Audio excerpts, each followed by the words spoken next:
ഗ്രീഷ്മയുടെ ആത്മഹത്യാശ്രമം case വഴിതിരിക്കാൻ മാത്രമാണ് എന്ന് കോടതി വിധിന്യായത്തിൽ പറയുന്നു. എന്ന് പറഞ്ഞാൽ ശിക്ഷാവിധിയുടെ വാദത്തിനിടെ പ്രതിഭാഗം ഏതൊക്കെ വാദങ്ങൾ ശക്തമെന്ന ഭാവത്തിൽ ഉന്നയിച്ചോ ആ വാദത്തിൻ്റെ ഒക്കെ കണക്കിൽ വിട്ടുകയാണ് ഈ പറയുന്ന വിധിന്യായത്തിൽ കോടതി. അതിലേറ്റവും പ്രധാനം ആദ്യം ഉന്നയിച്ച വാദം പ്രായമായിരുന്നു. പ്രായത്തിനുള്ളവ് നൽകാൻ കഴിയില്ല. അതിന് കാരണം ഷാരോണിനും ഗ്രീഷ്മയ്ക്കും ഒരേ പ്രായമാണ്. എനിക്ക് ഗ്രീഷ്മയെ മാത്രം നോക്കിയാൽ പോരാ, അല്ലെങ്കിൽ ഗ്രീഷ്മയുടെ പ്രായം മാത്രം നോക്കിയാൽ പോരാ, എനിക്ക് ഷാരോണിനെയും ഷാരോൺ മൂലം സങ്കടപ്പെട്ട അല്ലെങ്കിൽ ഷാരോണിന്റെ മരണത്തിൽ ഇല്ലാതായി പോയ കുറേ മനുഷ്യരെയും എനിക്ക് കാണേണ്ടതുണ്ട്. അതുകൊണ്ടാണ് വിധി കേൾക്കാൻ ഷാരോണിന്റെ അച്ഛനും അമ്മയും ഞാൻ ഇങ്ങോട്ടേക്ക് ക്ഷണിച്ചത് എന്ന് പറയുന്നു. ഒന്നാം വാദം അവിടെ പൊളിക്കുന്നു കോടതി. രണ്ടാമത്തെ വാദം ഇതിന് മുൻപ് ക്രിമിനൽ സ്വഭാവമില്ലാത്ത ആളാണ് ഗ്രീഷ്മ എന്ന് പറയുന്നതിന് നേരത്തെ വധശ്രമം അടക്കം നടത്തിയ, നേരത്തെ ജീവപര്യന്തം തടവ് കിട്ടാവുന്ന കുറ്റം നടത്തിയ ആളാണ് ഈ ഗ്രീഷ്മ. എന്നിട്ടും ഈ പറയുന്ന മുൻ കുറ്റവാസനയില്ല അല്ലെങ്കിൽ ക്രിമിനൽ പശ്ചാത്തലമില്ല എന്ന് പറയുന്നത് എന്തർത്ഥത്തിലാണ് എന്ന് കോടതി വീണ്ടും ചോദിക്കുന്നു. ഗ്രീഷ്മ വീണ്ടും കുറ്റകൃത്യങ്ങൾ ചെയ്തു. ആദ്യം ജ്യൂസ് ചലഞ്ചാണ് ഉണ്ടായത്, അത് വധശ്രമമായിരുന്നു. പിന്നീട് യഥാർത്ഥ കൊലപാതകം ഉണ്ടാവുന്നു. ഗ്രീഷ്മയുടെ ആത്മഹത്യാശ്രമം കേസ് വഴിതിരിക്കാൻ വേണ്ടി മാത്രമാണ്. പോലീസ് കസ്റ്റഡിയിലിരിക്കെ ഗ്രീഷ്മ നടത്തിയത് ആത്മഹത്യാശ്രമം, അത് വ്യാജ ആത്മഹത്യാശ്രമമാണ്.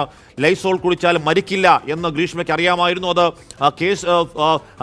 കേസ് വഴിതിരിച്ചു വിടാൻ ആത്മഹത്യാ പ്രവണതയുള്ള ആളാണ് എന്ന പ്രതിഭാഗത്തിന്റെ വാദത്തിന് ബലം നൽകാൻ ഉണ്ടാക്കിയ ഒരു ഉഡായിപ്പ് ആത്മഹത്യാശ്രമമാണ് എന്ന് കോടതി പറയുകയാണ്. സലീം മാലിക് ചെയ്യുന്നു. സലീം, പ്രതിഭാഗം ആദ്യം മുതൽ ഉന്നയിക്കുന്ന ശിക്ഷാവിധി വാദത്തിനിടയിൽ ശക്തമായി ഉന്നയിച്ച ഓരോ വാദത്തെയും വളരെ ശക്തമായി മുനയൊടിച്ചു കളയുകയാണ് വിധിന്യായത്തിൽ കോടതി. സലീം.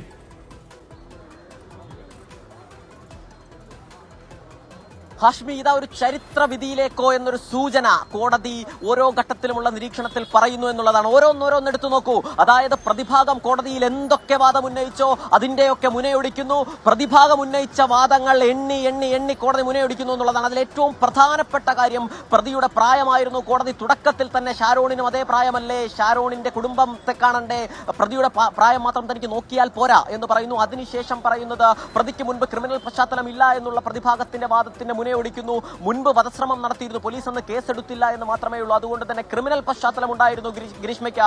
മുൻപ് വധശ്രമം നടത്തി അത് ജീവപര്യന്തം ശിക്ഷ വരെ ലഭിക്കാവുന്ന കുറ്റകൃത്യം നടത്തിയയാളാണ് പ്രതി. മാത്രമല്ല വ്യാജ ആത്മഹത്യാശ്രമം നടത്തി. ലൈസോൾ കുടിച്ചാൽ മരിക്കില്ലെന്നറിയാമായിരുന്നിട്ടും ജയിലിൽ വെച്ച് നാടകം കളിച്ചു പ്രതി എന്ന ഗുരുതരമായ നിരീക്ഷണം. അതുകൊണ്ട് തന്നെ 48 സാഹചര്യ തെളിവുകൾ ഗ്രീഷ്മയ്ക്കെതിരെ ഉണ്ട് എന്ന് നിർണായകമായി കോടതി നിരീക്ഷിക്കുന്നു. അങ്ങനെ ഒരു ചരിത്ര വിധിയിലേക്ക് കോടതി അടുക്കുകയാണോ എന്ന് തോന്നിപ്പിക്കും വിധമാണ് കോടതിയുടെ വിധിന്യായമായി വരുന്നത്. പ്രത്യേകിച്ചും സ്ലോ പോയിസണിംഗ് ആണ് ഗ്രീഷ്മ ലക്ഷ്യം വെച്ചത് എന്ന് കോടതി പറയുന്നു. ഘട്ടമായി കൊലപാതകം നടത്തുകയായിരുന്നു. പലതവണ ആ ശ്രമം നടത്തി, അങ്ങനെ കൃത്യമായി പഠിച്ചാസൂത്രണം ചെയ്ത് നടത്തിയ ഒരു ക്രൂര കൊലപാതകം എന്ന് കോടതി തന്നെ നിരീക്ഷിക്കുന്നു. പ്രതിഭാഗത്തിന്റെ ഓരോ വാദങ്ങളുടെയും മുനയൊടിച്ച് പ്രോസിക്യൂഷന്റെ എല്ലാ വാദങ്ങളും ശരിവെച്ചുകൊണ്ടാണ് കോടതിയുടെ ഈ വിധിന്യായം വരുന്നത് എന്നുള്ളതാണ്. ഷാരോൺ സലീം, ഈ പ്രോസിക്യൂഷൻ മുന്നോട്ട് വെച്ച വാദങ്ങളെ അങ്ങേയറ്റം പിന്തുണയ്ക്കുന്നുണ്ട് കോടതി. പോലീസിനെ മുക്തവണ അഭിനന്ദിക്കുന്നുണ്ട് കോടതി പറയുന്ന ഓരോരോ വിധിന്യായത്തിൽ പറയുന്ന പരാമർശങ്ങൾ, അത് സ്ലോ പോയിസണിംഗ് ആയിരുന്നു ലക്ഷ്യം, ഘട്ടമായ കൊലപാതകമായിരുന്നു, അത് വ്യാജ ആത്മഹത്യാശ്രമമായിരുന്നു തുടങ്ങിയ കാര്യങ്ങളൊക്കെ ഇത് അപൂർവങ്ങളിൽ അപൂർവമാണ് എന്ന പ്രോസിക്യൂഷൻ വാദം ശരിവെക്കുന്നതാണോ എന്ന സംശയം ഈ ഘട്ടത്തിൽ തോന്നിയാൽ പഴിക്കാൻ കഴിയില്ല ആരെയും. സലീം.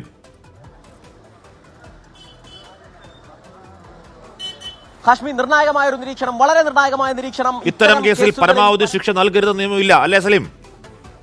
ശിക്ഷ നൽകരുത് പരമാവധി,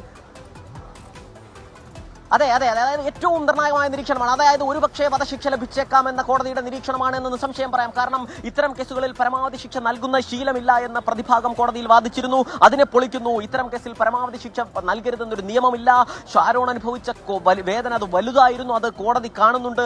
ആന്തരിക അവയവങ്ങളെല്ലാം അഴുകിപ്പോയിരുന്നു എന്ന് ഷാരോണിനൊപ്പം നിന്ന് കോടതി പറയുന്നു. ഷാരോണിന് വേണ്ടി കോടതി വിധി പറയുന്നു. ഓരോ വിധിന്യായങ്ങളും ഷാരോൺ അനുഭവിച്ച വേദനയുടെ ആഴം, ഷാരോൺ സ്നേഹിച്ച പ്രണയത്തിന്റെ ആഴം, ഷാരോണിനെ ചതിച്ച ഗ്രീഷ്മയുടെ കൊടുംചതിയുടെ ആഴം, അതെല്ലാം കോടതി കൃത്യമായി എണ്ണി നിരീക്ഷിക്കുന്നു എന്നുള്ളത് തന്നെയാണ് പറയുന്നത്.